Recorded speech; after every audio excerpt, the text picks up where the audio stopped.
Olá, seja muito bem-vindo. Começa agora o JR Entrevista. O custo Brasil é definido como o conjunto de dificuldades estruturais, burocráticas e econômicas que encarecem e prejudicam o crescimento do país. Por ano, esse custo consome das empresas cerca de R$ 1,5 trilhão de reais, ou seja, 22% do produto interno bruto do país. E para falar sobre o custo Brasil e alternativas para reduzir esse entrave ao desenvolvimento brasileiro, a gente recebe aqui hoje o secretário de Desenvolvimento da Indústria, Comércio e Serviço e Inovação do Ministério da Economia, Jorge Lima. Seja muito bem-vindo ao JR Entrevista. Primeiro, eu gostaria de falar sobre esse número, né? Como que foi possível chegar a esse cálculo de R$ 1,5 trilhão de reais, um número aí assustador. Bem, primeiro, muito obrigado pelo convite, é um prazer estar com vocês. É a minha primeira experiência no governo, eu sempre fui executivo e empresário, mas durante 40 anos eu lutava contra esse custo, por isso que eu aceitei o convite do Carlos da Costa, do próprio ministro Paulo Guedes, para tocar esse projeto que eu considero que é o maior projeto do Brasil, um deles, mas é um projeto bastante significativo. Em meados de 2019, para o final de 2019, a CPEC, liderada pelo Carlos da Costa, mais o Movimento Brasil Competitivo, liderado pelo Jorge Gerdau, mais a Coalizão da Indústria e outras associações, contrataram uma consultoria para mapear esse 1,5 trilhões. E criou-se uma mandala, tá? Que tem 12 itens nessa mandala. Essa mandala, o objetivo dela é identificar e mensurar aonde estavam os custos do Brasil. Ela passa por segurança jurídica, infra, crédito, abrir e fechar negócio, a burocratização nossa completa, entendeu? Honrar tributos. E isso nós mapeamos e transformamos isso num projeto. Como? Aí vem uma coisa interessante, né? Depois que eu vim para o governo, é uma coisa maluca, que eu descobri que o setor produtivo não conhece o governo não conhece o setor produtivo muitas vezes. Então, é uma conversa de cego, surdo e mudo. Eu mesmo estava lá há um ano e meio atrás. O setor produtivo acha que é rápido demais? Não conhece. Não conhece. O cara acha, tira um imposto ali como se fosse a canetasse e tirasse um imposto. Não conhece. Existe um desconhecimento. E o Brasil ele tem uma característica extremamente complicada. Primeiro que, assim, nós temos uma eleição que começa no dia seguinte de outra. Sem dúvida nenhuma. Isso é para prefeito, para governador, para presidente. Segundo, ainda tem uma corrente ainda no Brasil que fala assim, não vou querer que a economia dê certo. Não, se a economia der certo, o cara é reeleito. Então, você para o Brasil a vida inteira. Então, a primeira coisa que a gente tinha que entender... Infelizmente, né? Isso. A única coisa é de direito, em qualquer lugar do mundo desenvolvido, que o setor produtivo participe das decisões econômicas. É fundamental porque ele conhece. Seria uma arrogância muito grande nossa de achar que nós entendemos mais que eles quando você está num servidor público. Então, primeira coisa, tinha que trazer o setor produtivo para dentro. Eles têm que participar. Vocês conseguiram fazer isso? Sim. O que nós fizemos foi, nós criamos um projeto, aí nós chamamos o setor produtivo e falamos assim, olha, vamos atacar esses 12 itens da mandala aqui, me dá sugestões que você acha que melhora. Desde, como eu te falei, crédito, abrir e fechar negócio, desburocratização, infra. Nós colhemos mais ou menos 400 e poucas contribuições. Já existia dentro do plano de governo mais umas 400. Durante a pandemia, a gente identificou mais umas 100, ou seja, nós ficamos com um quadro aí de mais ou menos 1.000, eliminamos aquilo que era repetitivo, condensamos em 750, isso é evolutivo, porque eles continuam mandando para a gente ainda, é um processo participativo. Só que desse grupo de 700, nós condensamos em 3 estratégias. Qual que é a primeira estratégia nossa? Era, desse 1,5 trilhão, fundamentalmente, entre 900 a 1 trilhão, passa pelo Congresso. Aí nós tivemos que montar o triângulo, que eu chamo como bom engenheiro, né? Eu não sou economista, eu sou engenheiro, então, na cabeça de engenheiro tudo é processo. Ou seja, já eram propostas de mais difícil tramitação, porque depende de convencimento. Né? E direito dentro de um direito democrático nosso, de fazer com que eles entendam e participem. Então, o que nós fizemos? Nós montamos, dentro da CPEC, grupos de trabalho e colocamos em 3 estratégias. A primeira é o que passa pelo Congresso. Então, nós elencamos mais ou menos 35 projetos, que não eram só projetos também da CPEC ou do Ministério da Economia, não. Tem projetos do INFRA, tem projetos de outros. O custo Brasil, ele é transversal. Ele afeta todos os ministérios, ele não é um lugar só. Ele afeta. Então, a primeira decisão foi, vamos montar um triângulo equilátero, onde está o setor produtivo, o executivo e o Congresso. Esse Congresso é muito reformista. A velocidade está me surpreendendo, eu vou mostrar depois por quê. Não é um Congresso que está dando, ele tem uma certa rapidez que está nos agradando muito, pelo menos a mim, que vim para votar 22 projetos esse ano. Então, dos 35 que eu estava comentando com os senhores e senhoras, nós fizemos o quê? Nós conversamos lá com o Casa da Costa, com o ministro Paulo Guedes, na Casa Civil, na época, que era o general Heleno, conversamos com o Lira, conversamos com o Pacheco, ou seja, através de grupos, para que definíssemos quais seriam os prioritários que iam para o Congresso. Então, nós mandamos 22 projetos para o Congresso. Desses 22, 7 já foram votados. Lei do gás, lei do saneamento, lei de falência. E estamos agora apostando nos outros 15. Qual é a notícia boa? 40 anos que tentou se fazer. E aí tem uma explicação muito importante para que todos entendam. Quando você falar em redução do custo Brasil, você tem que falar em potencial. É necessário entender isso. Por que potencial? Tem medidas que nós vamos fazer hoje que o reflexo dela é amanhã. Por exemplo, se eu mexer numa norma, num regulamento ou num regulatório, uma norma trabalhista, o reflexo é no dia seguinte. O Bianco fez grandes coisas aí, que o reflexo é no dia seguinte. Agora, quando você fala lei do saneamento, para você ter o ápice dessa economia, 10 anos. Lei do gás, 7 anos. Porque depois você também tem as licitações. Licitações, você tem um capital investido. Agora, a única forma de gerar empregabilidade no país, a única forma de você gerar competitividade e aumento da produtividade é através da redução do custo Brasil. Não tem outra alternativa. Então, nós fizemos esse arcabouço, tem 22 projetos, 15 estão sendo votados. Qual que é a notícia boa? Até agora, nós conseguimos 350 bilhões de potencial em 1 ano e 2 meses. E por que fala potencial? De novo, tem que estar sempre isso na cabeça. Porque tem projetos que o ápice dele vai ser lá na frente. Então, a gente fala em potencial. Mas o importante é, se nós não fizermos hoje, para esses longos, cada um que a gente não fizer, 10 anos mais um dia. 10 anos mais um dia. Por isso, o sentido de urgência de votar esses projetos. Hoje mesmo nós estamos votando a lei do ambiente de negócio. É fundamental para a gente esse projeto. Projeto que impacta bastante o custo do Brasil.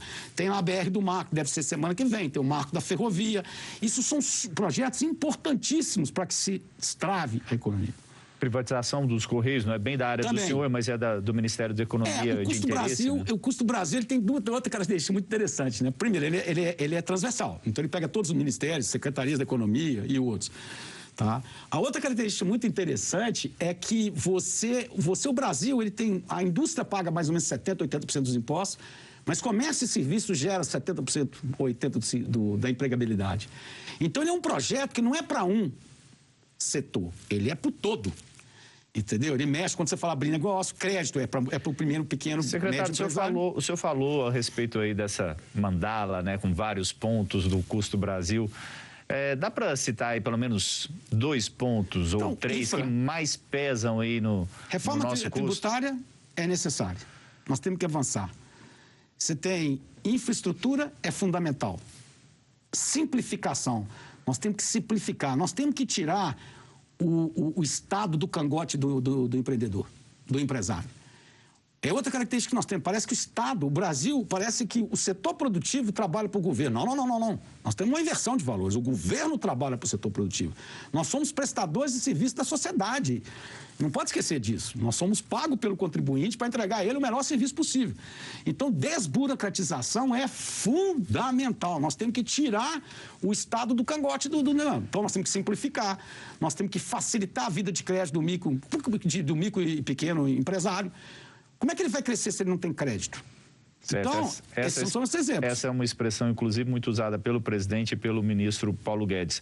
O senhor já comentou uma vez, e começou a comentar aqui também, que existem projetos no Congresso Nacional que podem prever aí uma redução de custo de cerca de 800 bilhões de reais. O senhor já comentou alguns projetos aqui agora há pouco. Quais outros projetos que têm esse potencial? Olha, você tem o seguinte, hoje nós temos 350, porque já votaram 7.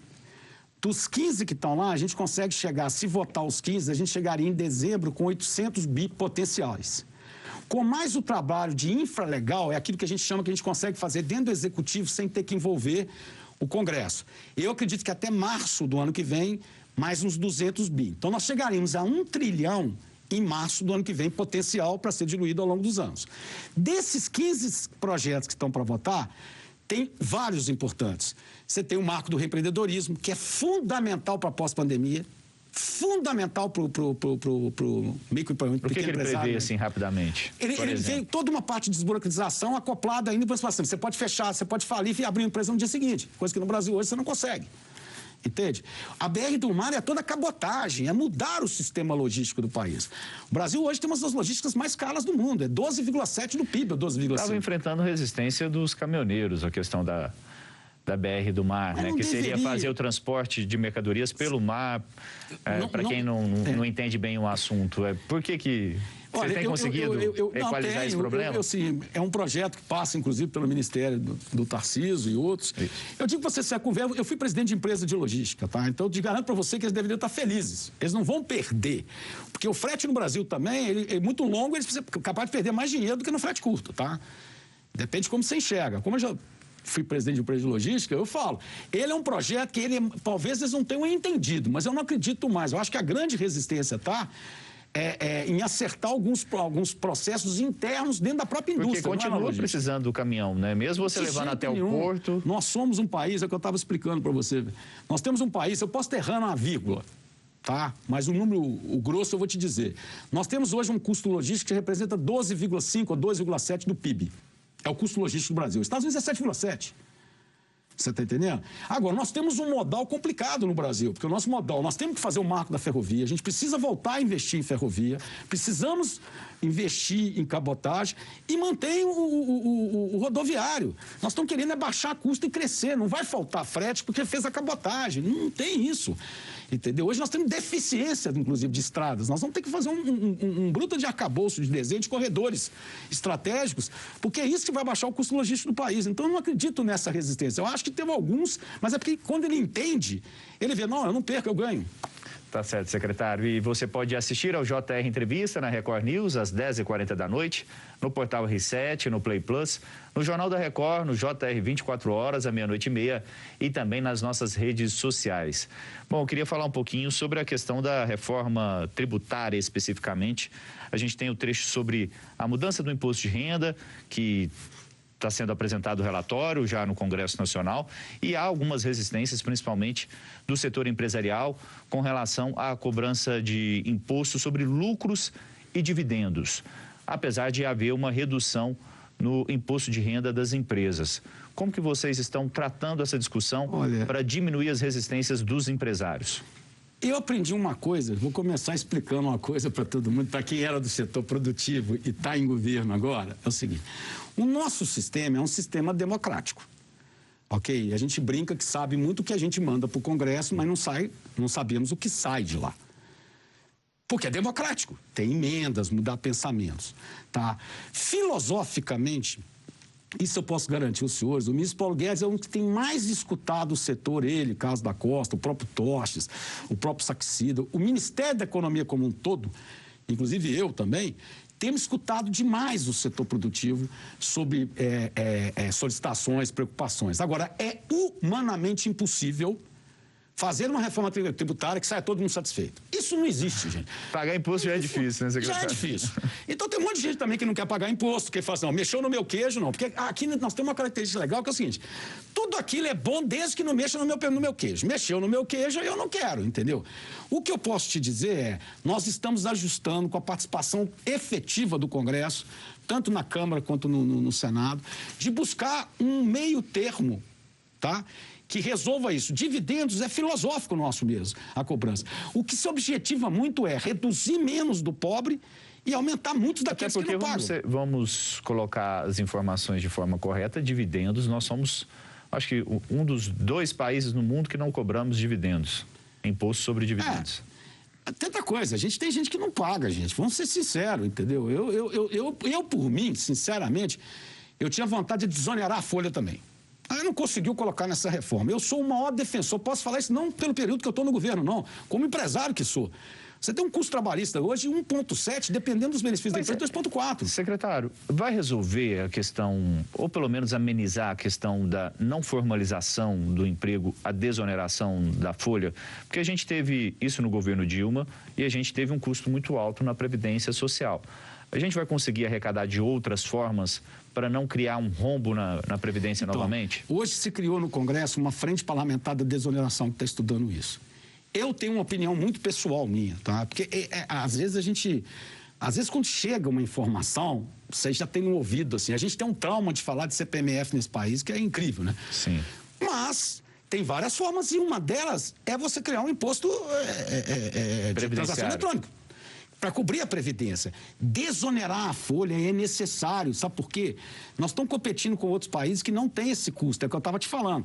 Se você pegar no melhor cenário hoje, cada 1.000 que você paga, você está pagando 1.700 a 1.900, isso mínimo. Nas grandes empresas que têm muito benefícios, chega a 2,5, 2,7. É humanamente possível você ser um competidor mundial com essa carga tributária em cima, com essa carga de tributária em cima do trabalhador. E o profissional também acaba deixando de ganhar um pouco melhor. Então tem solução, né? Eu estou bastante animado com a frente parlamentar que foi criada agora para desoneração, que é possível. Agora vai ter que rachar essa compensação. Eu, particularmente, como empresário, estando no governo, eu defendo muito a criação de um imposto, tá? Não é a CPMF, porque o imposto resolve um monte de coisa. Até os informais que não pagam, os que fazem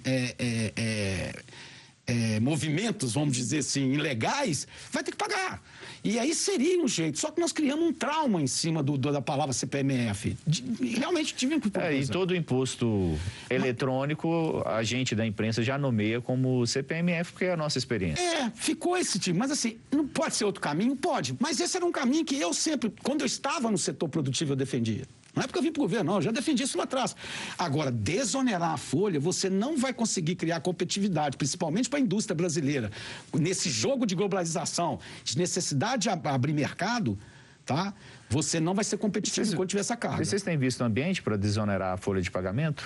Não agora, mas assim, a frente foi montada, eu pelo menos estou vendo um movimento da frente, eu acho que agora tem que ser a tributária. O Congresso, ele tem sido muito rápido, desde que ele voltou agora, não, já estava antes, tanto que votaram 7 dos 22. Uma coisa que é importante dizer, eu depois que passei a conviver perto de Congresso, entendeu? É uma necessidade muito grande de nós, o setor produtivo, participar mais dessas decisões. Como eu disse, o lobby, ele é de direito no mundo inteiro. Olha, Estados Unidos, Alemanha. E outra coisa, a economia, ela anda apartada do movimento político, ela é uma economia de Estado. Então, você tem que, junto com o setor produtivo e executivo, nós temos que ter um diálogo muito franco com o Congresso para explicar os projetos. Entendeu? Levando em consideração que a principal coisa, que nós não temos 27 estados. Isso é um dos maiores erros que nós cometemos nesse país. Nós temos 27 países. Tá certo. Secretário, vamos falar também da reforma administrativa. A gente está aí perto do fim do primeiro bloco. De que forma que a reforma administrativa também reduz o custo do Brasil? Porque a gente sabe muito bem que é uma reforma para o governo atacar uma despesa alta do próprio governo. Mas também tem um efeito no custo do Brasil, isso por quê? Tem, porque você tem um custo hoje enorme. Vou te dar um exemplo.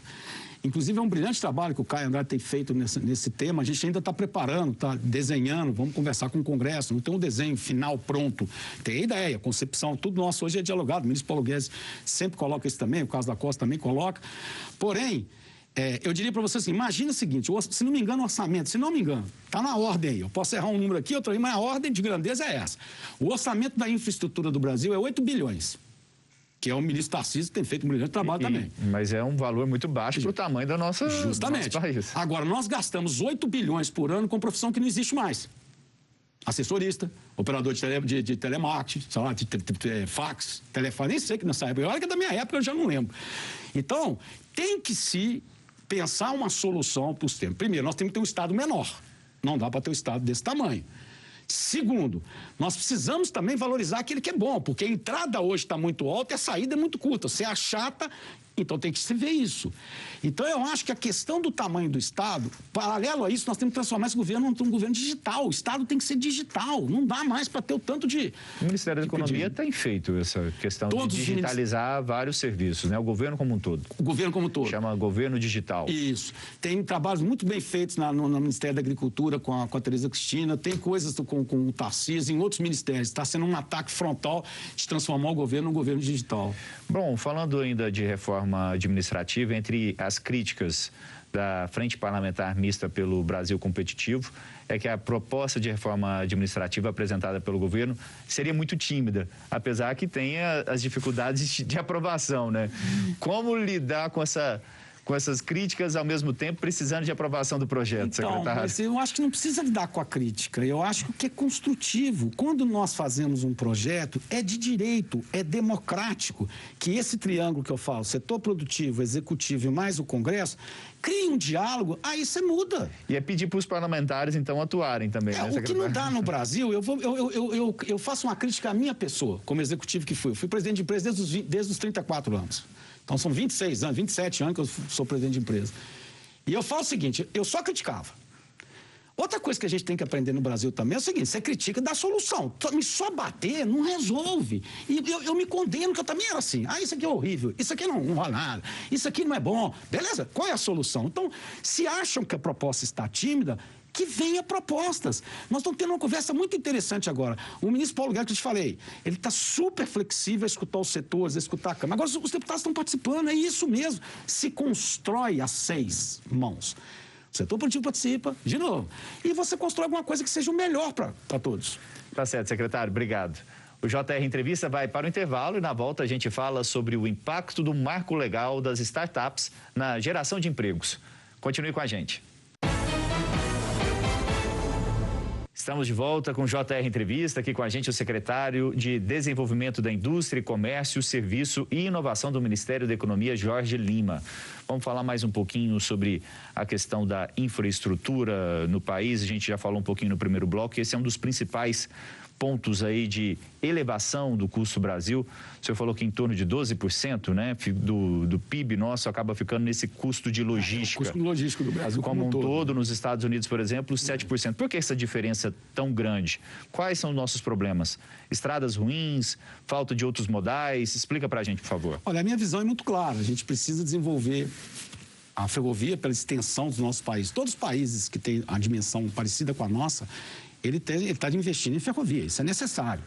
Então, você diversificar o modal é uma forma que você tem de baratear custo, como a própria cabotagem, como o marco da ferrovia que vai vir, tá? E você também precisa apostar mais em investimentos externos.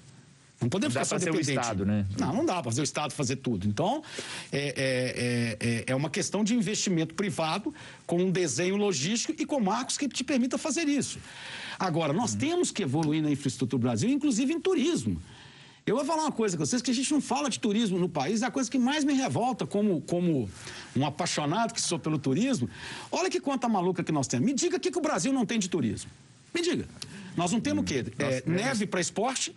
Vulcão. Também que se alguém quiser avisar vulcão, juro para você que eu não faço questão nenhuma que tem aqui. E se você pegar economias desenvolvidas, é uma das principais fontes de renda, As 5 maiores que estão lá, China, Estados Unidos, França, Itália e Espanha. Olha para você ver. Não vou nem dar um número, os que a gente cai. Agora, não vamos longe, não. Pega a Malásia, 15 milhões. Pega o México, 25 milhões. Nós temos 6,2 milhões por ano, com a Argentina com 6,7. E por que a gente não tem? Porque nós temos que criar um projeto de longo prazo de transformação do turismo no Brasil. Eu falo muito com o pessoal do Ministério do Turismo, que são fantásticos lá. Por que a gente não se vende? O que tem acontecido? Não, você tem que estruturar, você vai precisar mexer em malha aérea, você vai mexer em infra, eu preciso ter estrada. Vamos dizer, uma das praias mais lindas do Brasil, que eu acho, sinceramente, tirando Fernando de Noronha, mas tem uma praia que eu tenho uma paixão, que é Patacho, ele fica 250 quilômetros de Recife e 250 quilômetros de Alagoas.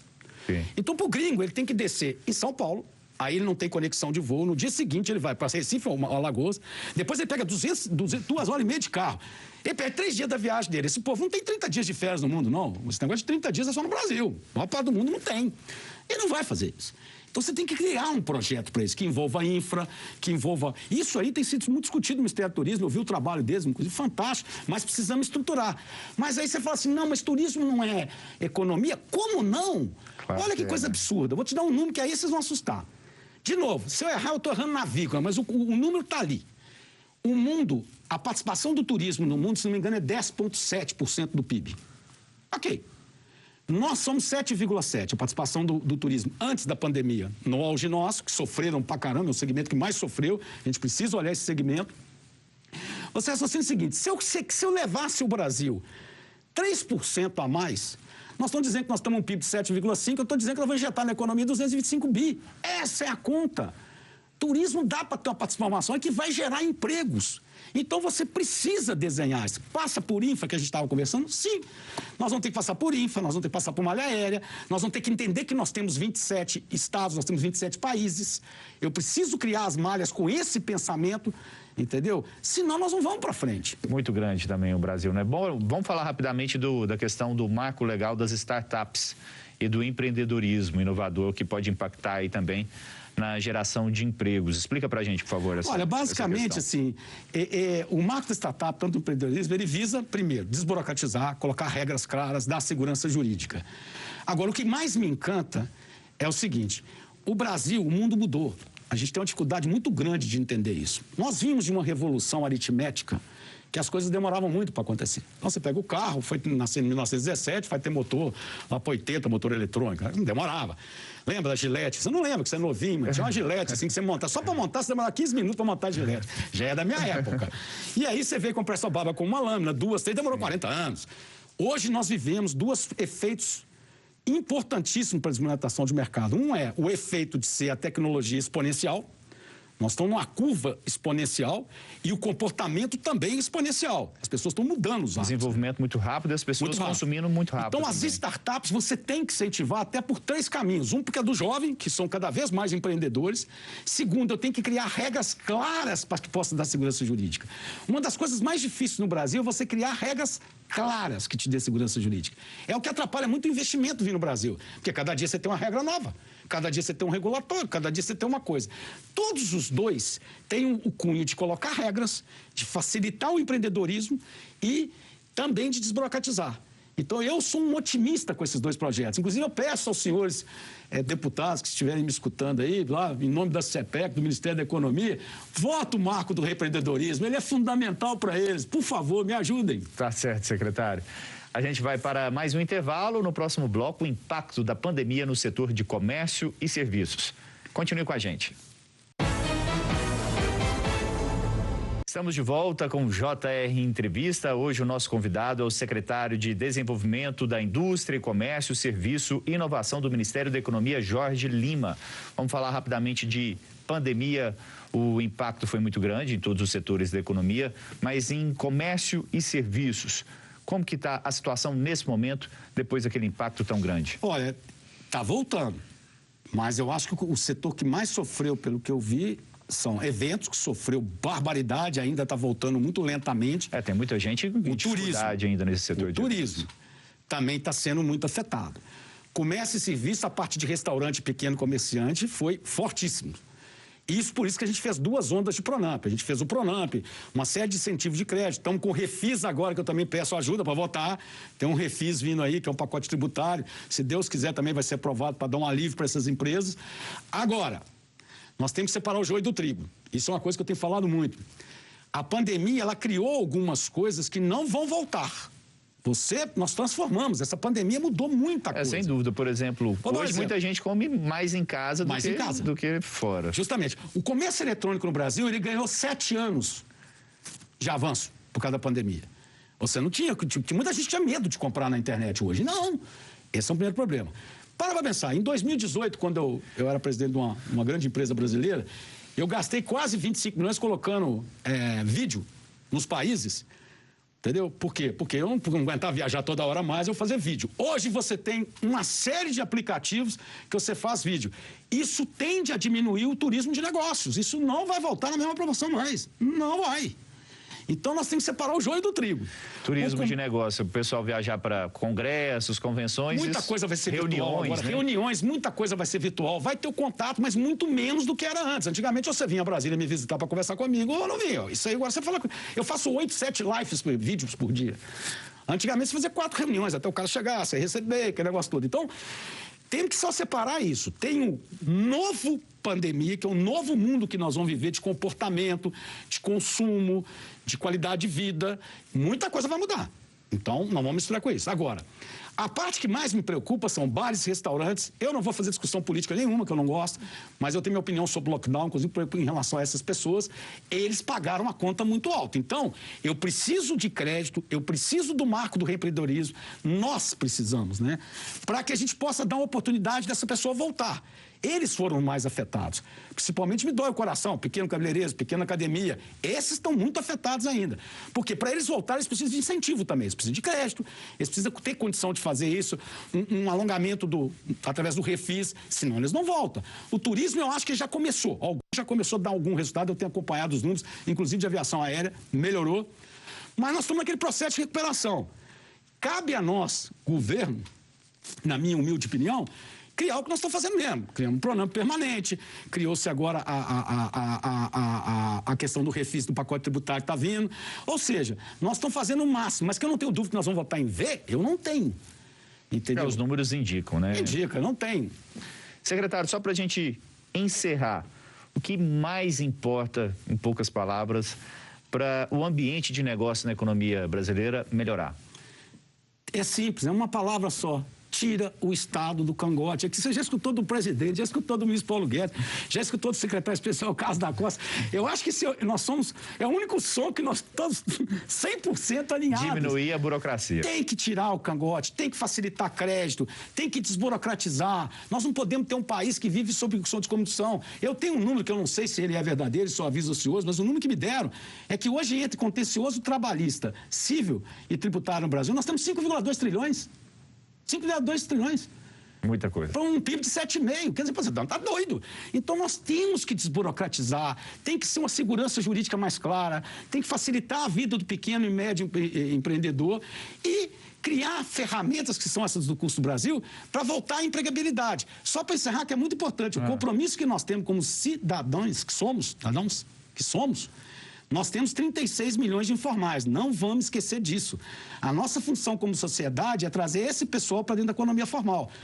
Ok? Então, essa é a preocupação nossa. E é uma discussão para mais um programa. Muito obrigado, secretário. Eu que agradeço, muito obrigado a todos. Pela participação aqui hoje no JR Entrevista. E lembrando a você que você pode assistir ao programa na Record News, às 10h40 da noite, no portal R7, no Play Plus, no Jornal da Record, no JR 24 horas, à 00h30 e também nas nossas redes sociais. A gente fica por aqui. Até uma próxima.